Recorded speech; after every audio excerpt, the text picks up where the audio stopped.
All right, so if you have a VW, eGolf, Golf, or GTI, this is an eGolf, you likely have these wheel covers, or these little covers on your lugs.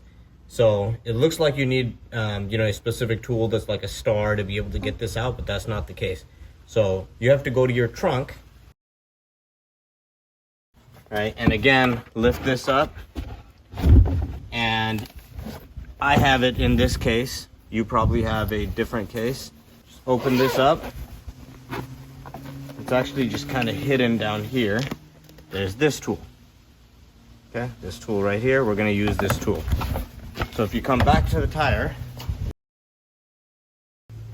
so on your tool, there's a little hook. You can see this, right? Yeah. So you just put this in here, grab this, pull it straight out, and the cap will come off. You see the cap is the shape of the lug, and these are your lugs. So you'll do that for all 5 of them, and remove the covers. And then you'll be able to remove all the lugs and be able to take your wheel off.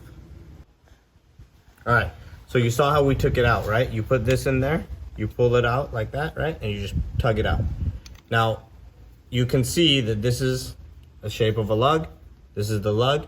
So if you actually stick a tool in here, try to unscrew it, you're not gonna be able to get it out, right? It's not gonna unscrew.